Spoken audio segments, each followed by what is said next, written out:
So, you were suggesting that we talk about Wilbur's stages of development in relation to the Palestinian and Israeli conflict. Right. So go ahead, man. Help me out here. Well, I mean, the background is, I mean, I'm working now with Wilbur's book, The Religion of Tomorrow, which is a kind of strange book, you Hmm. know.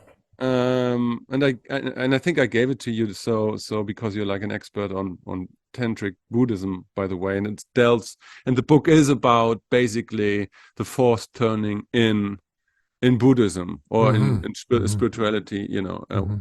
in Yeah. general. And so what he does in this book, I mean, it's like it's kind of redundant to the degree, umpteenth degree, Yeah. but then he has like this very deep insight still. And then and then he talks about reincarnation and Akasha chronicles as if they're like a true thing, and so it's like a very weird kind of meshing together of rational ideas and superstitions and all of this. Hmm. Anywho, Hmm. and so, but the basic argument that he is proposing there is that, if you look at the individual cultures themselves, you have either cultures that, religiously or spiritually speaking, concentrate their, spiritual awakening on these states of consciousness, which is the Hmm. gross state, the subtle state, the causal state, and the non-dual state, and Yep. Yep. Yep. like different practices to attain these. Um, and And none that's of a the separate thing than actual like development. Let's say moral right, development, ethical development, right. intellectual development, etc. So these would be the structures, basically. And so Mm-hmm. you would have the mythic, traditional kind of Yeah. structure of Yeah. consciousness. And then what happens is, with the Enlightenment and modernity and humanism, and we talked about all of this, this kind of structure approach, Yeah. that the Western culture kind of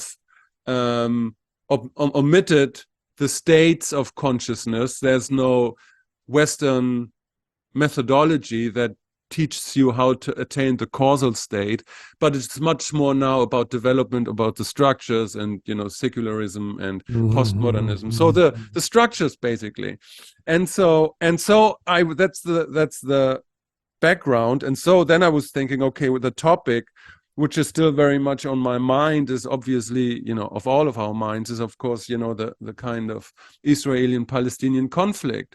Yeah. And I mean, we touched on this before, but there is, of course, the notion or the idea that Israel, for better or worse, is a secular, democracy. Um, Well, not a secular democracy, but a modern yeah, a democracy. modern I wouldn't democracy. call it a secular democracy because it's. I mean, you can get a passport there if you're Jewish, but you can if you're some other religion, right? Right. Yeah, but still, it has the operating system of all that what modernity has to offer, Yeah. basically. Yeah.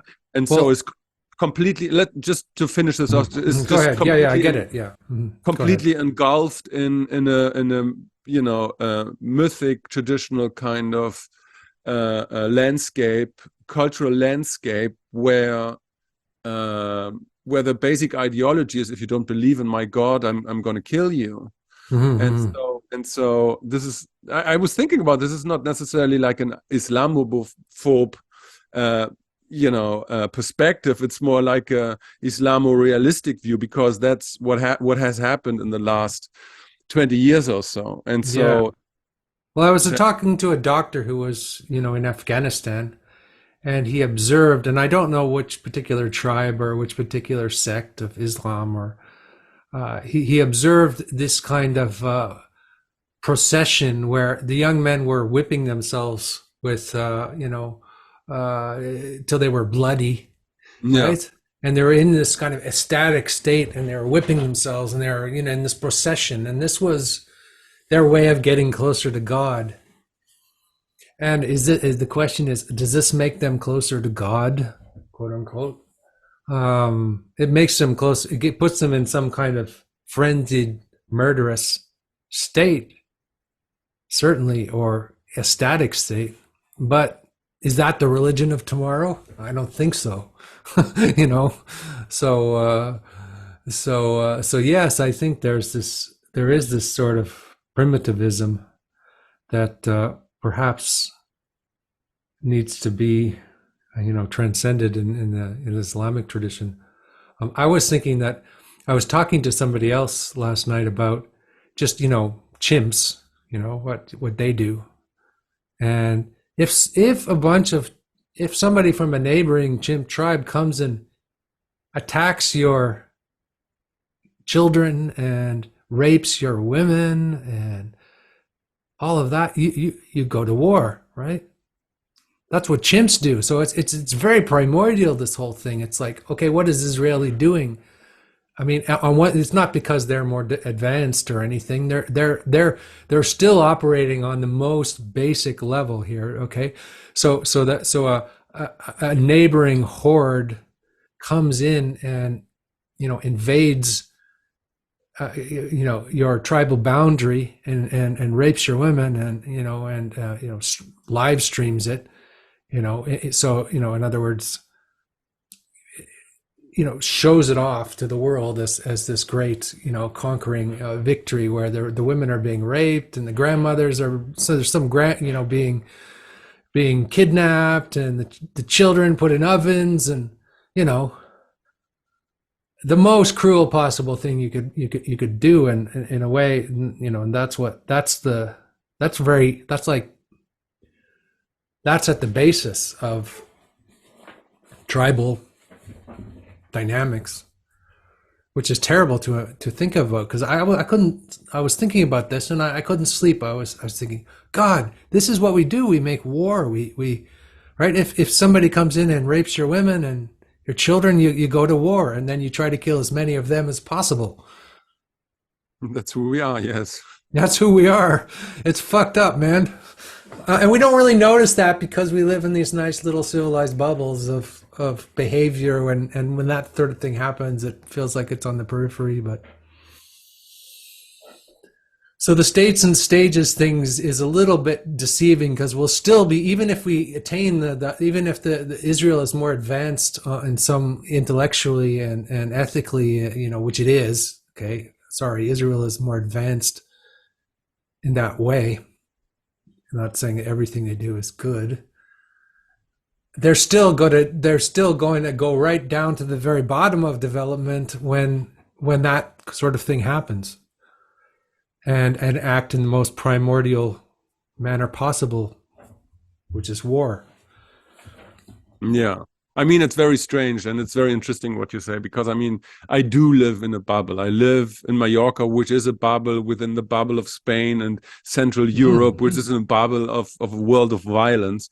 And so then when these things happen, you're, confronted with your primordial self, which is, we are a violent people. We are a violent species, basically. And, but it's like the whole thing is kind of breaking my mind, because I don't know who I am anymore. So, like, politically speaking, so it's like you have a situation where there's a country or nation or land, which is attacked from outside, which is like engulfed from by hostile forces, basically. By hostile forces, yeah. And then you kind of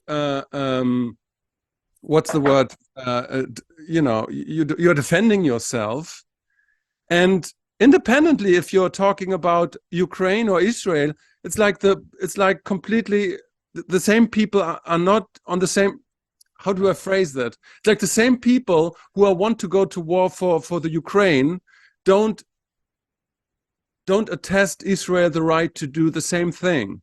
And it's like, so what does it make me? I don't understand if I'm left or right anymore. It doesn't make, the whole thing doesn't make sense to me. Why would you be pro-Ukrainian and pro-Palestinian at the same time? That doesn't make any sense to me. Yeah, because they're both like, there's feudal forces. They're kind of like feudal forces that are fighting against, um, uh, at least, yeah, I get at least a society that is, in Israel, there's Muslim doctors working in very good hospitals with Jewish doctors. They work together, right? Like, um, I mean, so in Gaza, if you're homosexual, they could throw you off a building in a moment, right? And then they're using civilian people as shields. What are you supposed to do? Like, what would you do? If somebody comes into your land and does that, what would you do? Regardless of the historical circumstances, like just on a primordial level, like. But you could also, and that's the whole point. You can make the case. Well, Israel, was kind of what's colonial and kind of robbing the land and was kind of the implicit aggressor of all of this. But then you look at the last 20 years, what happened in the Ukraine and how the Ukraine, did mass genocides on the Russian people living in their territory. And so it's like, with what measure do you look at these two kind of social political, conflicts? And I don't understand. Well, my view, like, and maybe it's the wrong view, and it could be just a totally wrong view. It's just a view, it's just a perspective, and it's a perspective of somebody without any skin in the game, so I'm rather hesitant. And my feeling is what Israel has to do is they have to, yes, they have to defend their territory, and yes, they have to go in there and do it as necessary, as quickly as possible, so that there is not a long, prolonged war that goes on for another 1,000 years, ceasefires and all that, and it's not going to work. Discussions, whatever the UN. That's just my feeling of the whole thing. But maybe it's because I've been captured by right wing pundits, on Twitter. Who knows? I mean, maybe I don't know. Maybe I'm completely ignorant, but that's how I've been feeling the whole time. I'm feeling, okay, just go in there and do what you have to do as quickly as possible. Like, the best war, if you have to cause a war, is the shortest war, is not a long, prolonged war, so that future generations don't have to live that same, traumas, right? If you have to make a war, then do it as quickly and efficiently as possible. And, and if there are people, if somebody's grandmother is a hostage sitting in a hole somewhere in Hamas, you do what you have to do. Just fucking do what you have to do. That's my whole feeling about this war. So it's not an informed geopolitical opinion at all. It's just very primordial. No. I'm not an historian or like an analyst either. But the point is, with these conflicts, you have the rational, analytic side of yourself, and then you have the instinctive first reaction. And this is kind of which breaks my mind, because like my first instinctive reaction is, of course, I mean, Israel should have a short and excessive response to this, so that never happens again, right? Exactly. Because it's like, so but this is just an instinct, that you can't, and then you can think about it, and maybe that's good, maybe that's bad. I don't know, but I don't know where that comes from. Maybe it's just genetics and systems that are hormonally set up that, as Haidt suggests, inform your political worldview. But then again, it's just like, these are instinct, and then there's like the reception and the conversation in media, which turns that all kind of upside down, so it's like I don't know, because the oppressor is always the other, the people who are, so you just have to show images of the horrors that the people are enduring in Palestine, and then that instinctual reaction comes up on the other side, of course. I mean, if you were a Muslim and you were seeing that, and because those people have the same religion as you, and look what they're doing to them, and it's like, you can kind of understand that as well, right? But again, and I think we talked last time about this. I mean, it's so improbable that out of this pre-modern traditional God-centric worldview that kind of spawned and is like populated the globe, you know, for basically centuries. Yep. Kind of that there was a bubble in France and in the United States and in Britain where suddenly something else emerged, right? Suddenly a new stage of human development, of human cognition, of cognitive complexity, and all of this. And it is so improbable, and it is so precious in a kind of way. If you look from a macro perspective, there's it's like there's no that it it's like there's so many other cultures where that doesn't happen, or where that didn't happen. So why And most of the cultures in the Middle East, with the exception of Israel, are like that, right? I don't know how. I heard something like Saudi Arabia killed like 200,000 Yemeni or something, or or there's like numbers of deaths that happen in those those societies, and they're fighting each other. They're not even fighting this mythopoetic enemy called the Jews. They're fighting each other, or the Sunnis anyway, I don't want to get into the whole details of it, but Israel is a sort of a miraculous little society that is almost livable in the midst of these other societies, which are lots of good people, a lot of corrupt governments and terrible theocracies. I was listening to this rabbi speaking. He was talking about how what really fucking sucks in the world right now is two things: bad religion and bad secularism.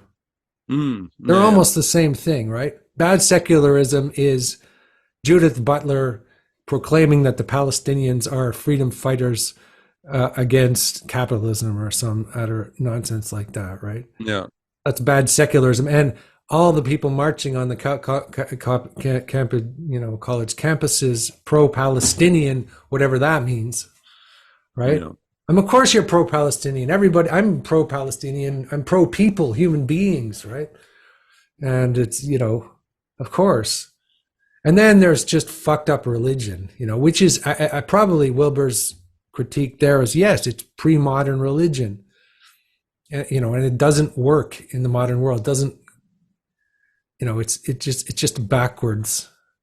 Yeah, so that's the point. I was having this conversation with Masha the other day. So there is this unholy alliance between, postmodern kind of thinking and pre-modern kind of thinking. And so you have lots of people that are not on the complexity stage of postmodernity, who are like still kind of pre-modern, and they have like these kind of the alliance with the pro-Palestinian kind of people, and that's the weird thing, that you have that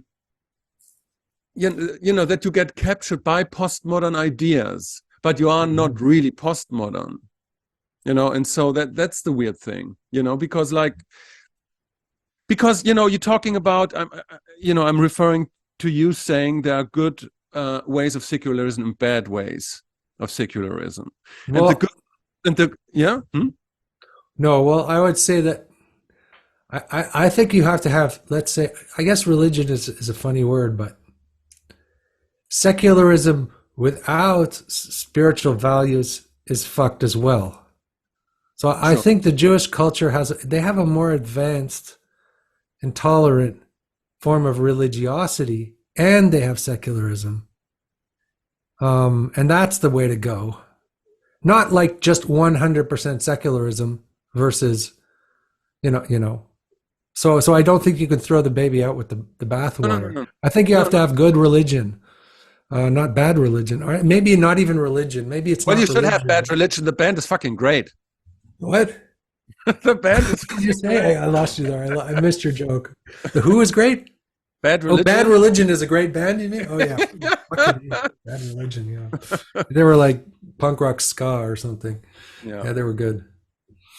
No, but the point, I get your point, and it's like for me, the good kind of secularism, is when it's able to integrate, and again, that's also like a Wilber notion, when it's able to transcend and integrate what came before. And so Yeah. you have a new operating system, and that operating system should be able to integrate and to deal with the previous ones in a mature and healthy kind of way, and so Yeah. it's like you have, for example, you have Germany, and you have, as a secular state, and then you have lots of immigrants, and I find the whole debate about, what should I do with the immigrants, I find that kind of stupid, because it's like we have a rich system, we have a good secular system, just bring it in and integrate them in a Yeah. proper way, because you should do that, not just Yeah. from a good Christian point of view, but or just because we are rich. No, because the system, if the system is really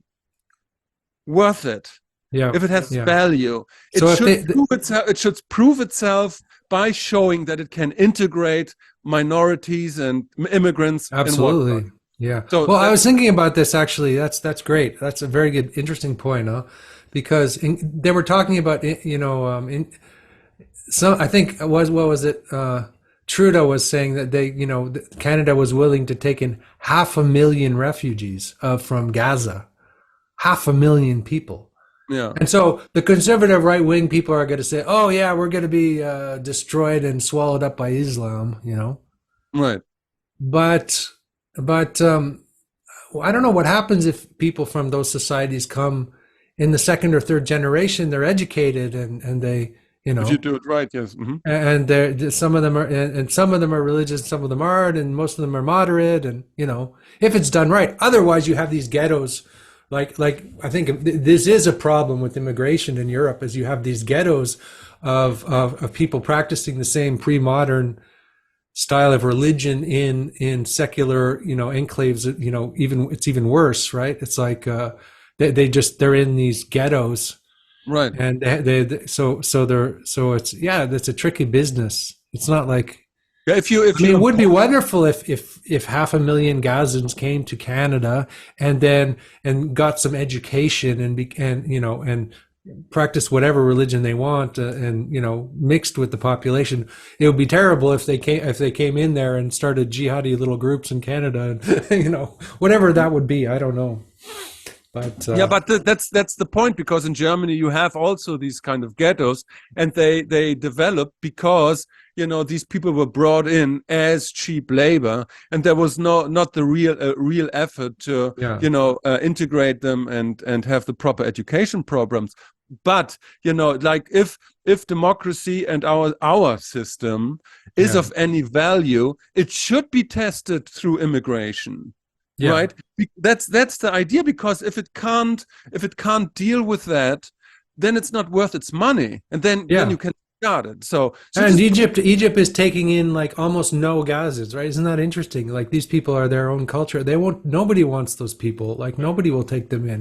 The only people that will take them in are the bleeding-hearted liberals of the secular West, which looks like a conspiracy from a right-wing point of view.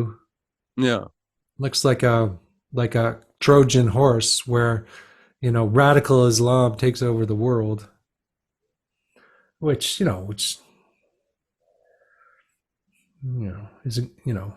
going to happen. But. I mean, the point is, you have to address certain uncomfortable truths, and so it's like, if you're willing to kill because you're not accepting, because the other person's not accepting your God, or if you're getting enraged because somebody makes a bad picture of your prophet, or you don't see that the Islamic religion is by design, there is a mimetic drive for military engagement embedded within the religion, and so it's like Muhammad was a warlord.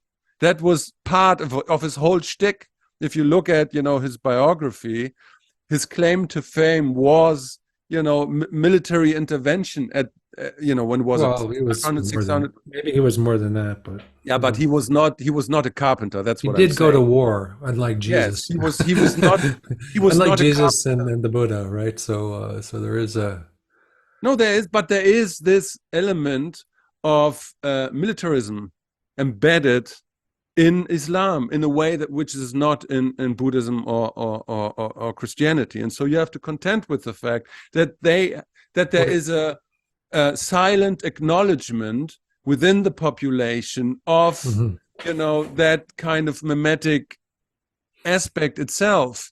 Mm-hmm. So there was some studies. I mean, look at colonialism and Christian colonialism. I think there was a back then there was certainly a drive to convert people to Christianity. In a yes, yeah. But Jesus was not a warlord. He was a carpenter. That's his backstory. Yeah, but he did say, "I come here to bring the sword."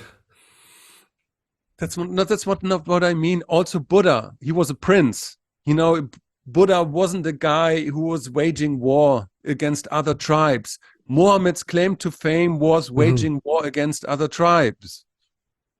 Yeah, well, I mean, it does seem that the most aggressive of all the religiosities is Islam at the moment. Not all forms of Islam, because I'm very fond of Sufism. I'm not talking about these things. I'm not. I mean, what about Protestantism? And I don't. There's a lot of things. I'm just talking about the mimetic core of, and I'm not saying it's only militarism, but I say it's in there. Well, if we talk about the difference between the Jews and the Muslims, it's very hard to convert to become a Jew. It's like, whereas anybody can become a Muslim tomorrow for not having done anything to become a Muslim. It's just, you just can say, I'm a Muslim, or somebody can tell you you're a Muslim, and we could all become Muslims tomorrow very easily. So there's this opposite in terms of, as you say, mimeticism. It's like we want to spread this everywhere, right? Whereas the Jewish is like, we want to practice our religion here on our land and with a few people, but not everybody, because we're the chosen guys, and so it's kind of interesting. Yeah, and they don't want they don't want everybody to become Jews. They don't want everybody to become like them. They don't want to expand themselves out to everybody. Which is why one of the reasons why I have more sympathy, as soon as Christians or Muslims start to want to convert me, I'm like, get out of my garden, these Jehovah's Witnesses, or, stop talking to me about Jesus. If I'm interested in Jesus, I'll go and check him out myself. Yeah. I got this like handwritten letter from the Jehovah's Witnesses saying, did you know that Jesus is like your Lord and that you're going to go to hell if you don't believe in him? And fuck off. But again, like a funny anecdote from the time when humanism and the revolution and democracy started to boot up, basically, was that Thomas Jefferson, sitting on his porch, taking the Bible and taking every piece of the Bible out that was not defendable in a rational kind of way. So he took all the bullshit stories out of the Bible, and he let that stuff in his personal Bible, that he thought still makes sense from a rational perspective, right? And so that was his way to retaining, Christian values, which would kind of make sense. You have to be able to look at a document which is 2,000 years old and say, well, that might be bullshit, that might be worth. But there's a problem with taking out the mythopoetic stories of them, because those stories aren't supposed to be rational. They're supposed to be transrational. Yeah, but again, it's the act itself that it's the point here, not what is done by it. The act itself is we develop over this mythic, literal kind of state. Literalism, yeah. Yeah, you can't do that. You just ask a Muslim to take out the Korans and to take all the pages out and burn them that are, just mythic, literal. It's the act itself, the liberating act to take a book and to view it in a critical kind of way. You might be wrong in your selection of what pages you might burn, but you are still able to burn the pages, and that's the point. Yeah, yeah. Well, I agree. You should be able to. I don't know. Well, it's interesting. Yeah, it's like if you're practicing within a tradition, you have texts that are sacred, and you don't burn them, but you don't burn. Yeah, but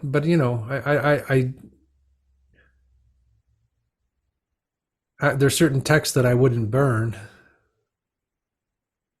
So, but what about but Judith I Butler? wouldn't say. But I still have the right to burn them. That's the point, I guess. Yeah, exactly. That's all, Yeah, So that's you all. have the Yeah, right to burn the books of Judith Butler, let's say. yeah. But for some people, it's some holy books, We should So have a Judith Butler book burning event. yeah, that's true. Don't you That, think? Just yeah, like the way the Christians burned the Beatles records, we'll get together and we'll invite everybody and we'll yeah, bring your Judith Butler books. We're gonna burn them now. yeah, yeah. Hallelujah. Yeah, I don't know if we can pull it off in a self-ironic and sarcastic way, because it's like We're not I being so ironic or sarcastic. We're just, I'm oh. not. No, those books should be burned or at least erased from your hard drive, or just that kind of mentality. It's like, yeah, there's all these kids marching for all these university college kids marching in solidarity with Gaza, with Palestinians. What kind of solidarity do they have with Palestinians? They're spoiled brats. I mean, what bullshit and what nonsense and what ignorance and what it's like. It's almost as I don't know. Yeah, So, so what I was, talking or thinking about, the other day was how to look at, postmodernism how to undress postmodernism in a way that you can deal with it in a proper way and not like in the Petersonian kind of way. mhm, And so I came up with this 4-quadrant kind of thing. So you have the academic useful, you have the academic useless, you have the cultural useful, and you have the cultural useless.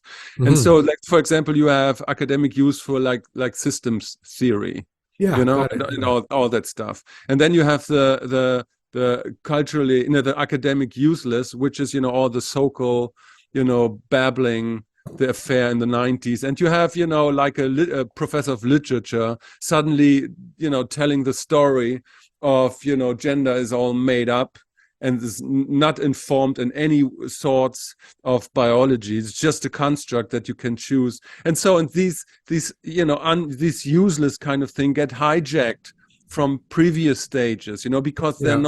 they're not explicitly kind of postmodern. They're not playing to the strength of postmodernism. There is some truth to it, but it's so muddled up. It's so weird that you can't really use it in a good way. And then you have the good cultural stuff, the useful civil rights movement and whatnot.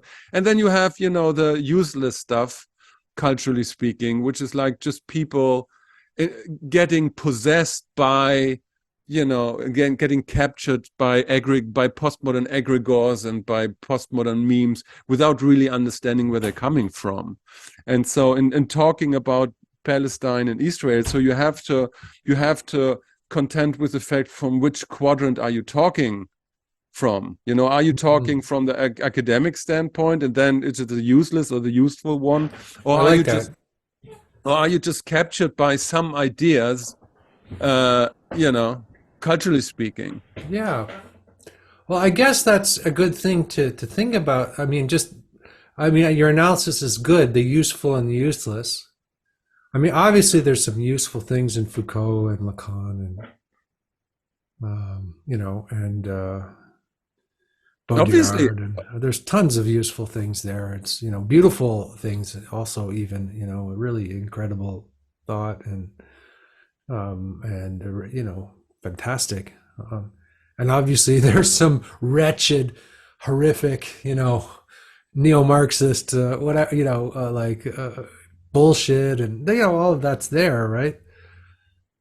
So yes, that's right. We should separate the useless from the useful, and the useful is, and we could do that, or separate the signal from the noise, for sure. And I that's mean, also made me think that, like, when we're looking at something like, okay, like Gaza and Israel, what can I say that's useful, and what can I say that is just egregore possession, that I've been captured by the right wing, and I'm just spouting things that I've heard on Twitter, and maybe that's useless. Maybe I've been captured by the left, and I'm like bleeding heart for children and women who are suffering, but I don't really get what's really going on. It's just sort of idiot compassion, right? As the Buddhists say. So what is useful? What can I say then? What can I do? And how can I act that has some sort of use for, like, myself, so that I don't feel like I'm being raped by all this information, yeah. and useful to others, and that I'm saying something that isn't, just besides, if I'm not just contributing to the noise, Yeah. So I think that's good, useful and useless, and the Yeah, well, the because quadrants could be academic. What did you say? Academic, and what's the other one? academic, useful, useless, and culturally useful and useful. Cultural and academic. Yeah. So, Yeah. because it's like, if you look at the academic useful stuff as an operating system, that the cognitive stage and the cultural stage, that is an equally superior system to, the modern one, as the modern is to the pre-modern one. So it's like, and everything, our whole culture is so, permeated by systems thinking. Everything, your whole day is structured by these things that came up with postmodern thinking, systems, computers, it's like the whole bunch of psychology and everything, and so you have to take a view. At least at my point of view, you have to take the point of view, if you want to do that, from the academic useful, and then you can say, okay, there's structuralism, and there might be stages of cognitive development and all of this. I mean, it's like, why would you approach the conflict between Israel and Palestine, or Russia and Ukraine, for example? So it's like, why would you approach that from a culturally useless point of view, where you just, an NPC kind of replicator of some memes that somebody, as you say, spouted on the internet? It's like, that's just adding to the noise. Yeah, adding to the noise. Yeah, and just like something I've been thinking about, actually, I was thinking about your discussion with Nora and Susan Cook-Reuter about, and I was thinking about what they were talking about, and their objection, let's say, to systems thinking, or to linear systems thinking, and then I recently had a conversation with Mark Gaffney and Benita Roy, who they started out sort of having a different position on that as well. So one was defending nature, right? Just the way things are, and like all of these hyper autistic, systematic male ways of thinking, right? The women are sort of like going, no, come on, guys, get real.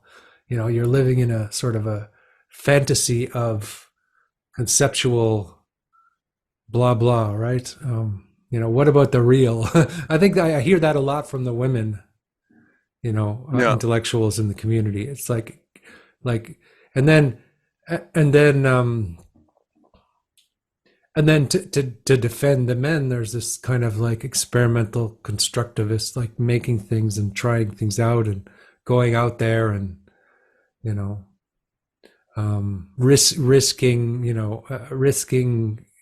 things. And so there's an expansionist quality to the masculine psyche that wants to go out there and explore all these things, we end up causing a lot of problems. Like we end up like really causing a lot of problems, and so no wonder that there's anti-masculine feeling in the culture.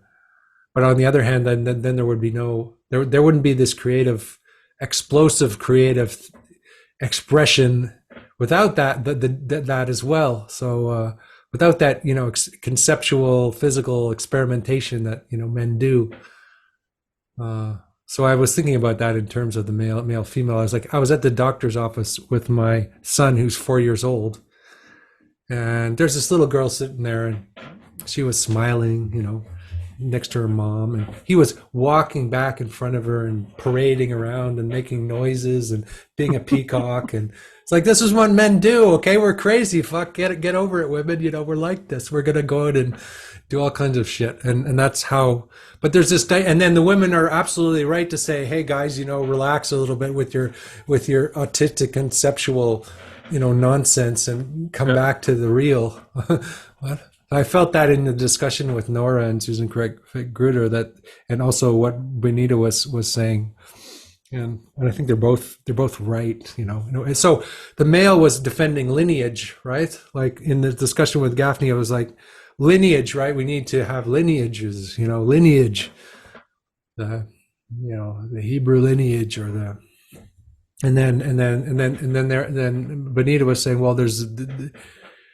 Nature has a critique of culture, right? Of our lineages, and it goes way deeper. And then you go back, and you have chimps, and this kind of primordial qualities of who we are, which are just very, very, very basic. Anyway, does all that make sense to you? Sure. Yeah. I mean, again, we are animals. Did you listen? Did you saw that in the news about the guy? He's 70 years old, like a law professor, and he was confronted in Panama, I think, or whatever, like on a blockade of people that were protesting, and he just took out a gun and shot 2 people. Just like this, like in this movie Falling Down with Michael Douglas, like he completely broke mentally. He just had enough. Yeah, had enough. It went on yeah. That reminds me, this Leonard Cohen song? You Want It Darker, We Killed the Flame. Do you know that song? Of course. Mm-hmm. There's a line where he says they're taking out the guards and they're taking aim, so they're he's talking about war. And then he said, I was middle class and lame. My problems were all middle class problems, right? And then I didn't know that I could go out there and murder and kill and wow,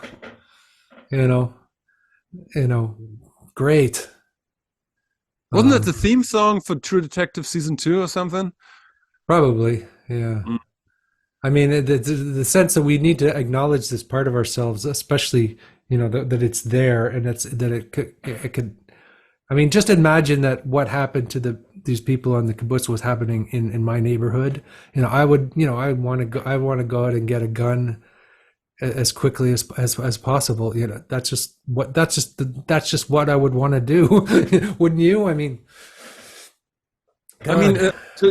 to bring this together, I mean, talking about the more female ways of cognition, let's say, and the more masculine. And so you can say, of course, there are all these crises, there's a meta crisis coming and whatnot. And then you have all these super ego injunctions, what you can't do and what you shouldn't do because you're polluting your environment socially, climatically, like whatnot.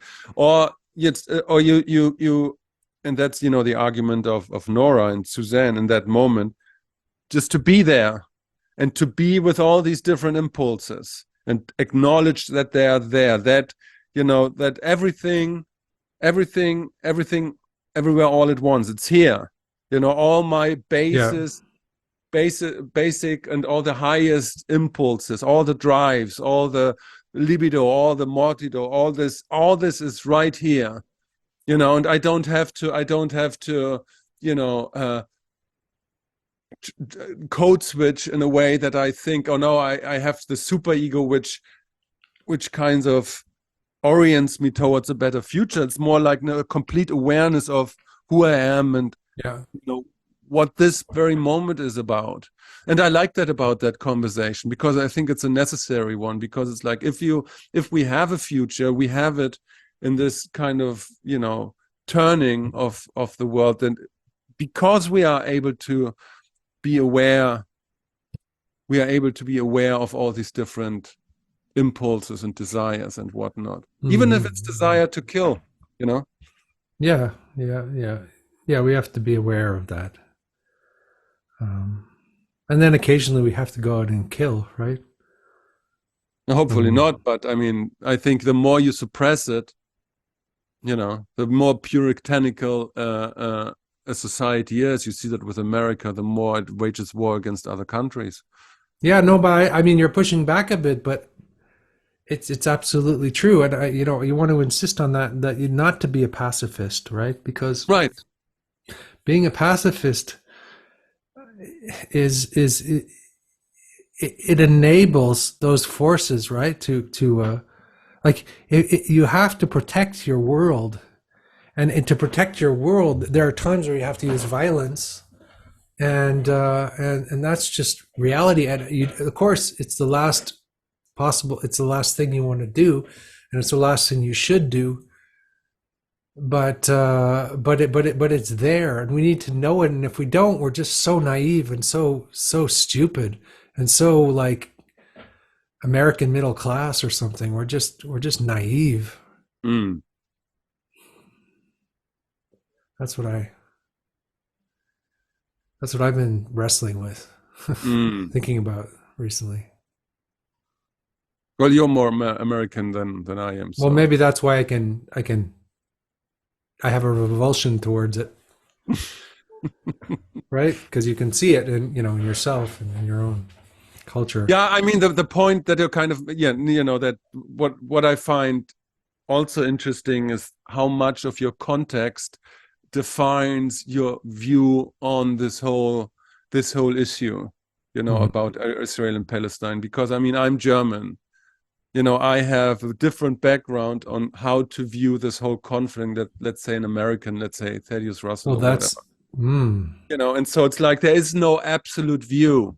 There's only like a conditional view, and my German conditional view is that, and I mean, like the minister Habeck, I don't really like him that much, but the vice chancellor, I don't really like him that much, but he made like a absolute grandiose and big speech, a good speech about our, responsibility as Germans, and that there are certain situations where there is no but, there's no but.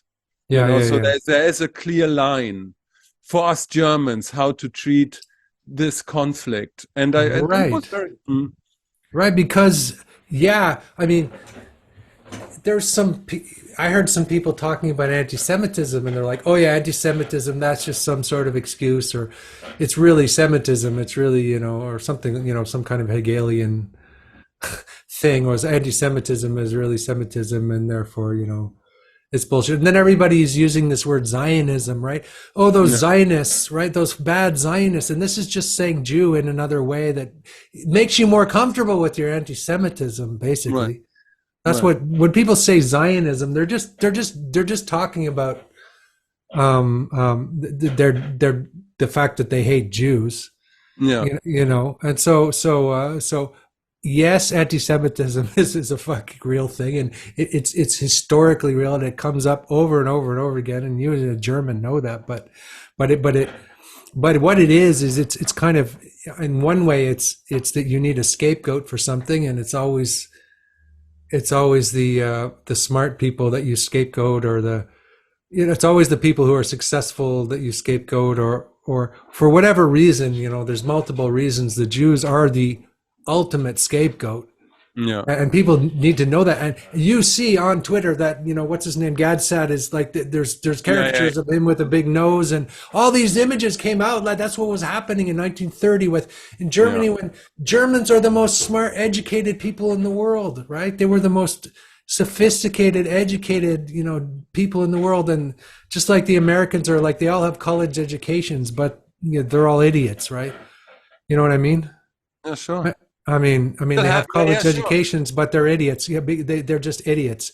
It's like you can be as smart as you just, they can't even notice that anti-Semitism is rising up in the world, and that this is a dangerous business, and that pretty soon that Jews are going to be, they're going to start lynching Jews all over again, Yeah. and that is a problem. Duh. I mean, of course, it's a problem, Islamophobia, but how many millions of Islamic people are there, and how the Jewish people are a minority. So That's what I anyway, mean. I mean, that's why I say it's not about Islamophobia. It's about Islam realism. yeah, And so it's like this is also a thing. If you have the one thing, you have the other thing as well. And again, it's like as a German, I have a specific vantage point necessarily, and that's I can't. That's this social construction aspect of it, which is true. I can't really escape that. I can't switch that off. It's so deeply ingrained. My mm-hmm. history, my upbringing, the way I use language, and everything. And from my point of view, the thing is very clear cut. There's no but, Yeah, it's just like, so, there is, if there ever was, a cultural responsibility, or I don't want to say guilt, because I mean, my generation has nothing to do with this, but, if there's some, mimetic kind of thing that there is a responsibility that Germans have in regard of Israel. And that's yeah, it. yeah, And that's it. And it's like you can be American, and you can critique foreign policy, and you can do it smart, and that's adding something, probably, if you're doing it smart, and if you're doing it right, then you're adding something to the discourse. And I would presume, for example, that Thaddeus Russell is somebody like that, who comes from an American vantage point and has the proper and has some views on it that give a little different perspective on it. But this is adding to the discourse. But it's like I can't expect him to have a German one. I can't have to expect him to have like a German view on these things. But this is what cultural conversation is about. But all these stupid voices that just emulate memes and ideas and don't know, it's like that. yeah, That's not adding anything. yeah. So yeah, I mean, you're speaking of holding multiple perspectives, right? Because every perspective is a limitation, and there's so much that we don't know, and in fact we don't know most things, so we have extremely limited perspective Right. of Right. reality, and the best we can do is put together as many perspectives as we can, and find the signal, and find what seems to be true to us, what seems true, not what is true, as if we could Right. ever know. Yeah, Right. yeah, absolutely. And so this cultural conditioning kind of helps to to decompress, or like to reduce the complexity of the issue, because as you say, it's like I haven't been in Gaza nor in Israel. I never visited, so it's like I have no direct knowledge, and even if I would have been there, like for vacation or holiday or what could I have learned? So it's like it's like our cultural conditioning helps to deal with the complexity of the issue, Yeah, because I don't know. yeah, yeah. I don't know as well. We don't. Yeah. It's like, yeah. I guess it's just what did who called it epistemological humility here? We don't know, but we just do the best we can and say, okay, this is what it Wasn't seems it like Metzinger? to me. Maybe. Yeah. The neuro scientist, Yeah. Thomas I'm not sure. Metzinger, the ego tunnel. Yes. Yeah, but